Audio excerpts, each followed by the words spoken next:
Welcome back to the Relationships Made Simple podcast for men with me, Bryce Bauer. Today, I'm going to be talking about the most cited reason for divorce. The National Institute of Health did a large study on divorced couples, and in 75% of cases, one or both people cited lack of commitment as the reason for divorce. And infidelity was a close second at I think 60%. And communication issues were somewhere around 50%. And of course, sometimes there were multiple reasons, but just take that in. What does that say about us as a society where 45% of married couples get divorced? I'm guessing close to 0% thought they would get divorced, or else why would you get married? This is a huge, huge issue. Think about if you were making some kind of product and it was failing almost half the time. And there was one main reason why it was failing, and you didn't fix it, or you didn't know how to fix it. Your business would probably go under. This isn't even close to good odds. What is this thing that so many couples are experiencing? And I don't think it's just divorced couples. I think married couples, in my experience, also deal with a lack of commitment in the relationship. And the way I see it, there are two ways to look at this. There's the emotional commitment and then the logical action oriented commitment. The emotional is more of a felt sense. It's intuitive. It's somatic. Do you feel a sense of security in your relationship that this person is in it with you and for you? Even if things get hard, they're not going anywhere. They're not exploring other options with other people. They're not designing their life in a way that they can exit easily. Maybe they even use their words to communicate their commitment to you. That's the emotional side. On the logical or physical side, it's what are you actually doing to contribute to the relationship, to your own learning, to your own growth? What are you investing into the relational space? And I think men especially can get confused here because you might say, well, hey, I go to work and that brings in money so that we can do things as a family or as a couple. And that's me investing in the relationship. And I know you could make that case, but if you weren't in a relationship, you'd still be doing the same thing. You'd still be going to work. So I think you want to look at uncoupling this idea that you bringing in money is actually serving the relationship. It might serve your abilities to do things, but from a relational perspective, it might not have much impact on having your partner feel safe with you as a committed partner. I work with a lot of men who make good money, more than they need to get by and to provide their family with whatever they're wanting to do or needing, and their partners still don't feel their commitment.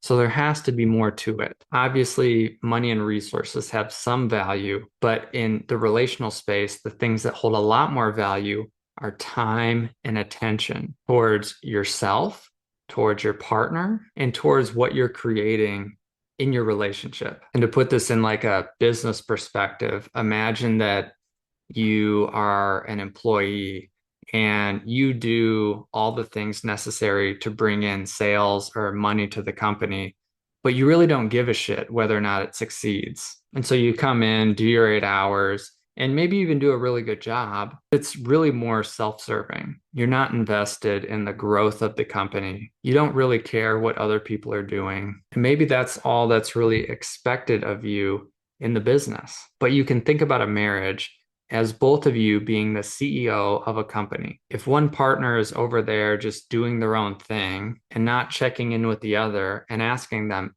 hey, is this working for you, what I'm doing? What do you need from me? Is there any way I can help you out? Here's what I need from you. Let's sit down and continue to co-create this vision of what we want. It's going to be really hard to scale this company. And for some guys, I notice it can be frustrating to not be seen and all the effort they're doing outside of the home, which is important.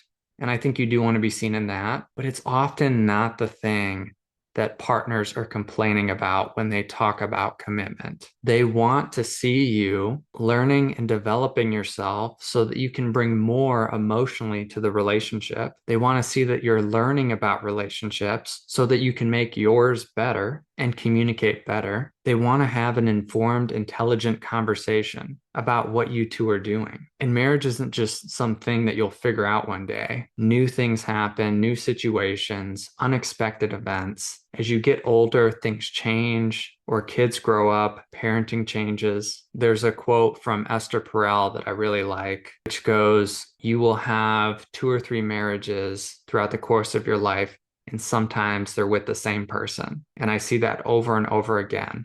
Life calls us to step up, to evolve, to reach for new layers of relational development as a couple. A lot of guys get to a point where it's pretty good and they just put on cruise control. And they're like, if we could just do the same thing for the next 20 years and then retire, and then we'll have a good time. And that's the plan. That plan will not work because we are creatures that want to evolve and learn and experience things we have not experienced. It's the way that our brains are wired. Think about it. Even if you had a really good day, you're on vacation or something, you're in Mexico, sitting on the beach, that might be good. But would you want to live that day over and over for the rest of your life? No, you'd get bored. You'd want more challenge. You would feel stagnant. And so trying to live the same day over and over in your relationship works the same way. And a lot of guys just have more tolerance for that because they can compartmentalize their emotions and just put their head down and kind of do the same thing over and over. And that's why I think women tend to wake up sooner and be like, wait, what are we doing here? Where are we going? How are we improving our relationship? And men can feel confused by this. But instead of making your partner the problem that they want more, what I'd invite you to do is to look at this as a challenge, as an invitation to experience more of yourself, more of life, more of your partner. Growth is really what helps us feel alive. And that requires conflict and challenge and support. It's these opposing energies that really give us a sense of fulfillment. Think about your most vivid memories, like what you're most proud of. My guess is that there was something that was really challenging that you had to step up and face. Maybe you did something you didn't think you could do, or you faced a lot of pain and you made it through that experience and came out the other side and you learned a lot and you grew a lot.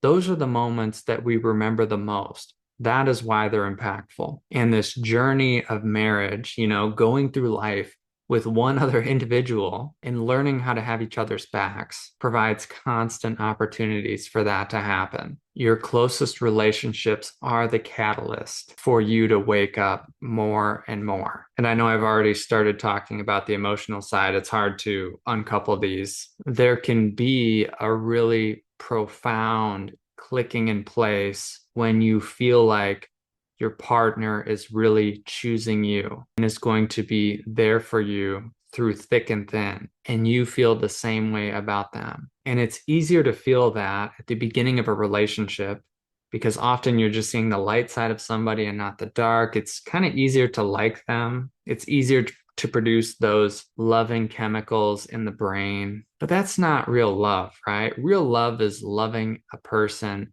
for all of their parts. It doesn't mean you have to like all of their parts, but you can appreciate them. You can appreciate their struggle, you can appreciate their flaws, and continually work on the parts of yourself that have a hard time accepting them. Because we are constantly mirroring back to each other parts of ourselves that we've disowned or don't like or really want to change. And when we challenge our partners, we're also challenging ourselves. We have to be able to look in the mirror too. And I can't think of any other relationship that is this powerful. I mean, you have your parents that more than likely will pass away before you. If there's one person that you're going to give your all to and you expect their all in return, it's the person you're married to. It's your spouse. It's your best friend. It's your partner. And so I'm not surprised that commitment is the most cited issue in divorce because it takes a lot of courage, a lot of trust, a lot of education, and a lot of work to create that feeling. There are always going to be a long list of reasons why leaving your partner would be easier, at least in the short term. Some people do that, they just kind of go in and out of relationships, maybe their whole life. And there's nothing wrong with that. But the downside is they will not get to experience what it's like to be in a long-term partnership and all the benefits that come with that. And I also just want to flag that I don't think that all marriages should go for a lifetime. They're really amazing people, really informed people, people that have put in the work that still separate, but their experience is going to be very different than the people that didn't really know what work to put in or didn't put in the work and just figure it was the other person not really being committed and just moving on. And unfortunately, I don't think a lot of people even know the real reasons why they get divorced because I work with a lot of couples that don't even really know why they're still married. We don't have great systems or rituals in place as a society to check in about that.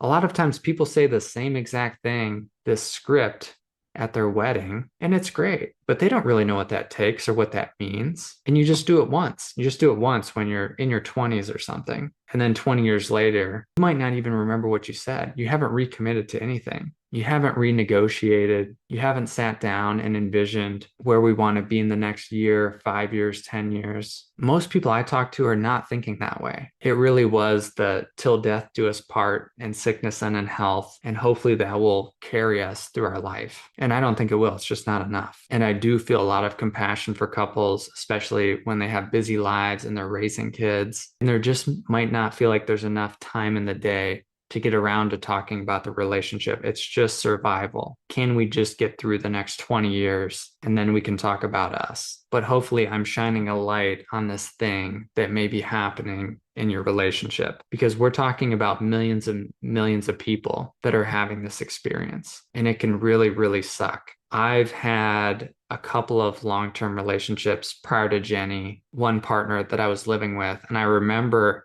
the moment that things changed and I realized that this relationship wasn't going to work out. And everything in my life started to orient around this fear. What do I do next? Who am I? What do I really want? Maybe I'm making the wrong decision. And I lived with that for a few months in my own home. And some people live with that for years with a lot more at stake. We didn't have kids. We didn't have a mortgage. We didn't have that many shared long-term friendships. We were not tied in financially. So I'm just imagining what that's like for some of the couples that I work with. I'm sure it's 10 times harder. So if you're in this position where you're not feeling the commitment, I highly encourage you to check in with your partner and to listen to what they have to say. It's very possible that the thing you think they want isn't actually that important to them and that you're missing the thing that really matters. If they're saying, I want more connection, more vulnerability, more time, more attention, and you're saying, well, I'm giving you money and I'm giving you vacations, or I'm cooking dinner, or I can watch the kids while you go out and do your own thing. You can see where the miss is, right? And by the same token, if you're not stepping up and asking for what you need, it's going to be hard for them to feel you. You both have to put your feelings and needs on the table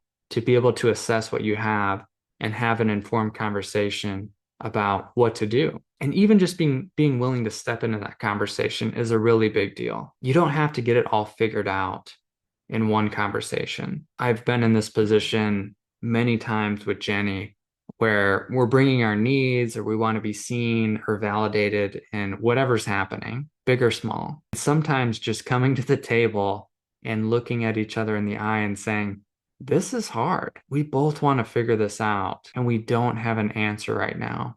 And even that can create a connection, a sense of teamwork. Instead of looking at her as the problem, it's both of us looking out at a problem. And sometimes there are things that there will never be an answer for. I'm thinking about how Jenny has dealt with several health issues over the last 10 years, and she doesn't know what's going on, and the symptoms are kind of random, and it impacts her, and it can impact me. And we've had a lot of conversations about what to do. I mean, they're not life-threatening, as far as we know. But sometimes we just have to sit together in the suck and hold each other and say, this is hard and we don't have an answer. And it can be difficult to lean into commitment if you're not feeling it from your partner. It's kind of like if you were both gonna lean in for a trust fall at the same time, and you don't know if they're gonna catch you or not, and they don't know if you're gonna catch them. Sometimes the only way to know is to try. And because we're adults, we can recover if we really try to lean in and our partner doesn't catch us. We can do what we need to do to take care of ourselves, but just hanging back and not doing anything about it,